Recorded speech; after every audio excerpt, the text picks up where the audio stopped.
Assalamualaikum warahmatullahi wabarakatuh. Bertemu lagi dengan saya Agus Hemodialisis. Jadi saya ingin berbagi pengalaman tentang cuci darah. Jadi setelah terminasi atau setelah cuci darah ini kondisi badan saya tetap stabil. Jadi saya ini kan cuci darah sejak tahun 2016 ya sampai sekarang. Ini tentunya untuk menjadi stabil ini perlu waktu ya, perlu usaha. Karena gini, waktu itu kan kondisi awal-awal cuci darah pemula itu enggak seperti ini. Banyak sekali keluhan-keluhan, permasalahan-permasalahan yang disebabkan salah satunya waktu kita sebenarnya cuci darah kadang kita kan nggak mau waktu itu ditunda. Kita ulur-ulur itu sebenarnya juga berakibat pada kondisi tubuh kita gitu, sehingga waktu cuci darah kita sempat kaget gitu loh. Namun dengan berjalannya waktu ya, karena tuh kalau bicara keluhan kan saya selalu sampaikan ya, setiap ada video saya selalu sampaikan bahwa keluhan pasien cuci darah ini pada awal memang banyak sekali. Jadi dengan berjalannya waktu ya lama-lama kita bisa tahu harus seperti apa. Nah, kemudian kondisi tubuh seseorang juga berbeda-beda ya. Jadi tergantung, keluhannya tergantung sekali. Kemudian saya pernah juga ya sampai punya pikiran tidak baik. Itu kan kita punya keluhan itu banyak sekali. Waktu yang dirasakan tuh ya, itu kan ada sebenarnya kan karena waktu nggak tahu, tapi sebenarnya itu kalau saya yang saya pelajari itu keluhan itu antara asam urat ya kan, kolesterol, gangguan lambung biasanya kan, gejala demam atau demam, radang ya kan, panas dalam, ngilu, nyeri, pegel, sakit pinggang, kaki ngilu, kaki nyeri, penglihatan agak kabur. Ini menjadi pikiran pada saat kita baru masuk. Sampai saya tuh pernah punya pikiran nggak baik. Jadi gini, gara-gara cuci darah ini jadi seperti ini, gara-gara ginjal kita ada gangguan jadi seperti ini, padahal kan bukan demikian ya. Ternyata anggapan saya itu tidak baik, tapi karena kita nggak tahu ya seperti itu ininya, pikiran kita kayak gitu. Kemudian saking banyaknya keluhan ya waktu itu, sampai saya pernah sampaikan beberapa kali, karena saya nggak tahu tuh kenapa ya kita nggak tahunya nih cuci darah, tahunya nih ginjal. Saya sempat tak cuekin, tapi setelah saya pikir-pikir, baru saya mulai mengatasi ya keluhan itu, mulai dari pusing, mulai demam, mulai saya cek satu persatu. Tapi stres juga kita, karena waktu kita banyak keluhannya kan jadi kondisi menurun ya kan, makan nggak selera, HB-nya rendah, itu jadi kalah masalah. Kemudian mulai memahami bahwa ternyata keluhan-keluhan yang ada di dalam tubuh kita ketika kita cuci darah atau gangguan ginjal ini sebenarnya penyakit yang di luar ginjal, di luar cuci darah. Itu memang agak sulit membedakannya, karena kan sering demam, nyeri itu kan gerges panas dalam, itu kan bagian dari gejala-gejala yang ya banyak jenisnya gitu. Nah, setelah saya bisa melewati keluhan itu, tentunya juga dengan arahan dokter, dengan arahan perawat, saya bisa kondisinya stabil dengan satu persatu mengatasi keluhan itu. Tentu ya saya harus minum obat gitu. Jadi di samping obat suplemen yang kita konsumsi arahan dokter, saya juga minum obat untuk mengatasi keluhan-keluhan itu. Jadi setelah kita keluhannya teratasi, enak aja ini, kondisinya stabil, benar stabil. Jadi tensi juga kontrol, kemudian hemoglobin juga penting sekali ya. Jadi kalau hemoglobin kita itu kalau kondisi kita sudah stabil, itu hemoglobin dengan sendirinya juga naik. Nah, kenapa saya sampaikan juga pada konten saya sebelumnya ya, bahwa hemoglobin terbentuk dari pola makanan kita. Itu Setelah kondisi stabil, kita makan teratur. Saya dulu sampaikan makannya itu lauknya ikan, kemudian konsumsi suplemen, ada vitamin, multivitamin, ada kalsium, ada asam folat yang dari dokter itu rutin tanpa minum yang lain kita bisa naik dengan sendirinya. Jadi sejak saya itu kondisinya stabil itu berangsur-angsur membaik. Dengan sendirinya habis dari 9 naik 10, 11 itu lama-lama naik dengan sendirinya. Nah, terakhir saya kemarin ya hemoglobin itu sampai berapa? 12,3. Dari parameter 11 parameter ini yang dicek ini semuanya hampir masuk standar kecuali 3 ini. Ini juga kalau saya kemarin ada arahan dokter, jadi kalau membaca hemoglobin itu kalau udah ini ya semua dibaca. Nah, tercapai enggak? Ternyata saya hanya 3 aja yang kena bintang hanya 3 dari 11 ini. Itu pun enggak banyak, hanya sedikit aja ini. Misalnya kita ini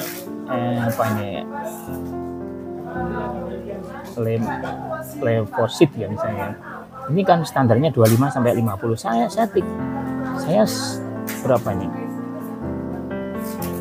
19,8 ya kan. Kemudian hematokrit ini standarnya 40 sampai 48. Saya udah 38,5. Jadi sedikit sekali. Nah, ini yang trombositnya ini juga udah lumayan kita.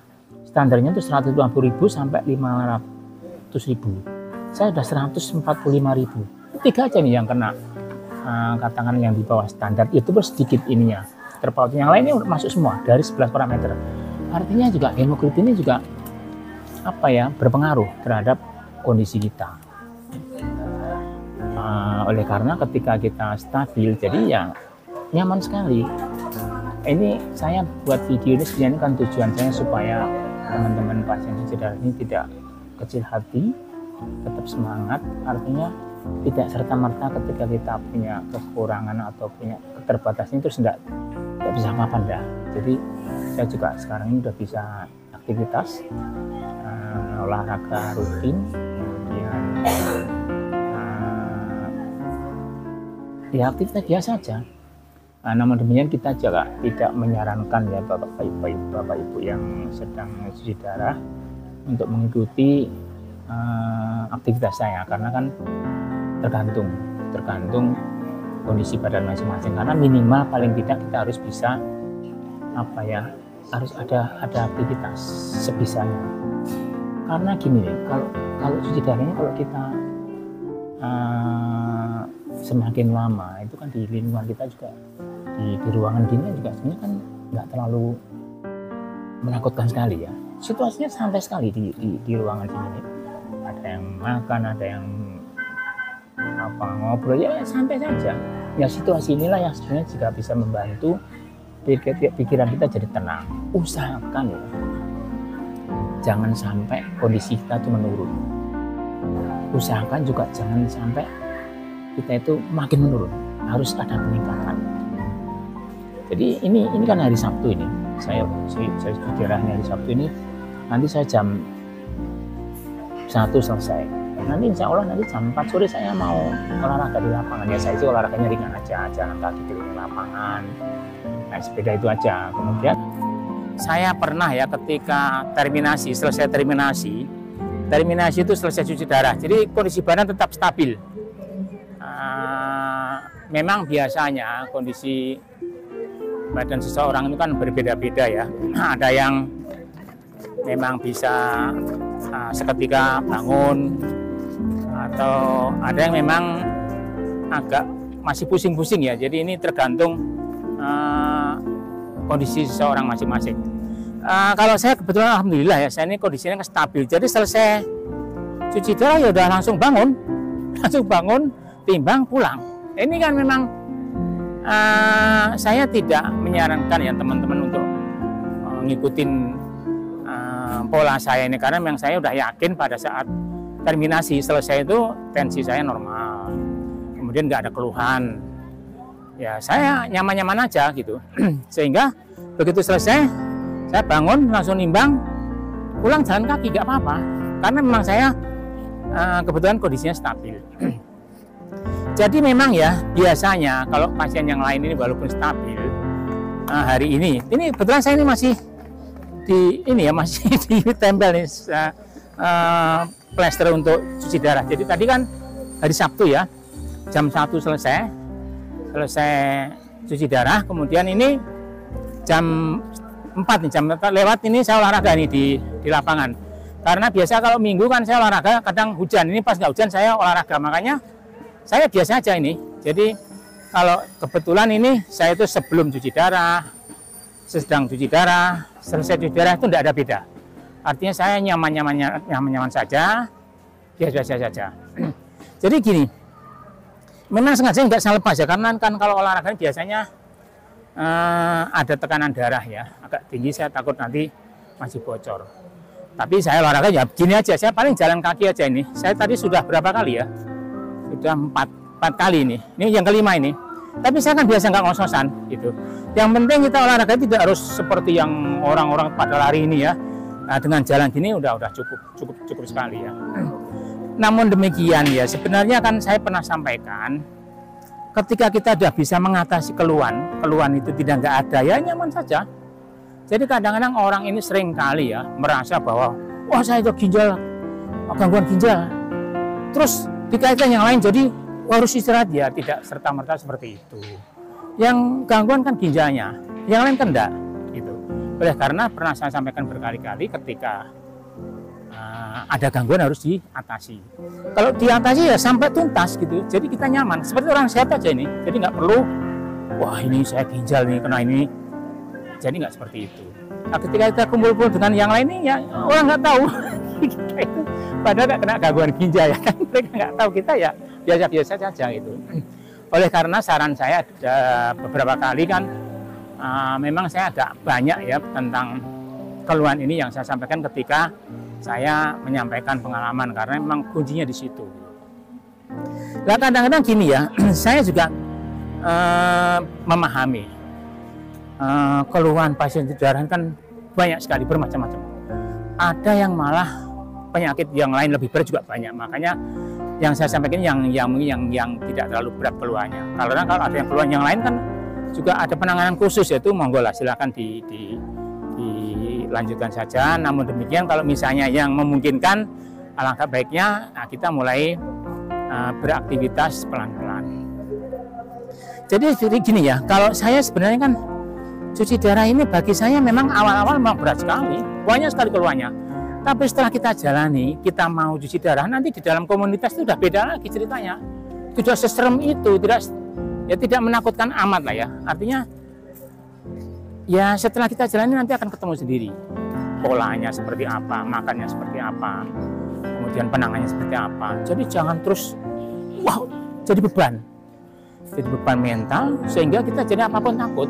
Nah ini yang kadang-kadang sulit ya dipahami, karena siapapun orangnya itu pasti nggak mau namanya cuci darah, nggak terima cuci darah, nggak percaya kita gagal ginjal, itu udah lumrah. Nah, namun demikian ketika kita punya pendapat seperti ini itu wajar, tapi tetap harus diusahakan mau cuci darah, jangan sampai tidak mau cuci darah. Nah inilah pengalaman saya tentang setelah terminasi. Alhamdulillah saya juga biasa-biasa saja, karena keluhan saya sudah hampir tidak ada. Jadi tergantung juga pasien itu sendiri.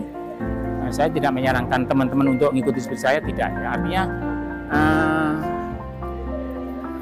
kita memang memiliki keterbatasan, namun kita tetap masih diberi kesempatan sesuai dengan kemampuan kita, sesuai dengan kapasitas kita. Jadi tidak usah kecil hati gitu loh. Ini tadi saya sudah berapa kali, ini biasa kan, saya ngomong ngasih tetap bulat, tidak minggrang-minggring, jalannya biasa aja gini aja. Tapi memang saya tidak bisa, saya pernah coba juga lari, tapi enggak lah, saya nggak ikutin lari, saya tetap jalan gini aja, ya udah alhamdulillah.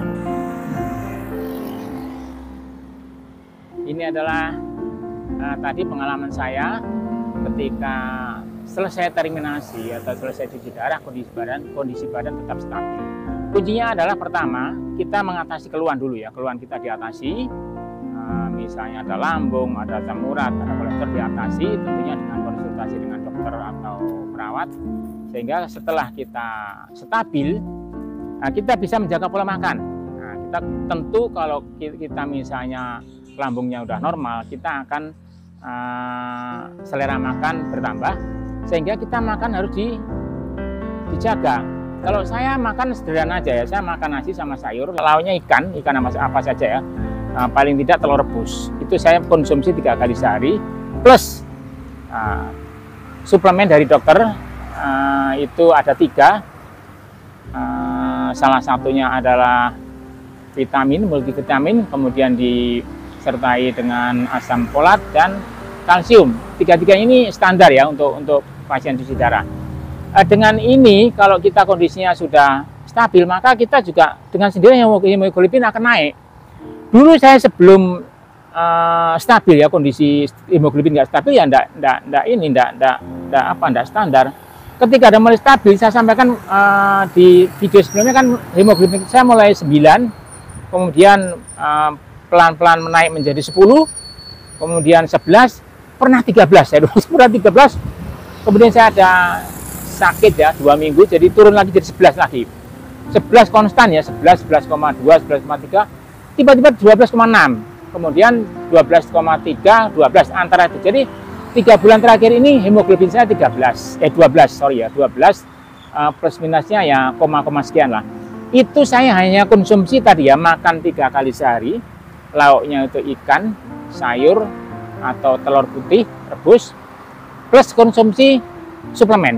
Itu saja. Ketika kondisi kita sudah stabil, ternyata dengan sendirinya hemoglobin ini naik sendiri ya. Makanya gini loh, kadang-kadang saya juga dulu ya, waktu belum tahu itu memang tidak mudah mengatasi keluhan. Ini yang memang yang menjadi problem ya. Keluhan ini selalu menjadi permasalahan bagi pasien cuci darah. Memang saya sampaikan ini hanya yang ringan-ringan ya, artinya hanya kolesterol, asam urat, lambung, panas dalam. Ada beberapa yang mungkin membawa sakit bawaan, yaitu katakanlah misalnya jantung atau diabetes, kan memerlukan penanganan khusus, kan sudah berjalan dengan sendirinya. Namun untuk yang seperti saya sampaikan ini juga ternyata bisa diatasi dengan hal-hal tersebut. Silakan subscribe jika Bapak Ibu ada pengalaman tentang cuci darah, silakan komen sehingga kita bisa berbagi pengalaman. Terima kasih, semoga bermanfaat. Assalamualaikum warahmatullahi wabarakatuh.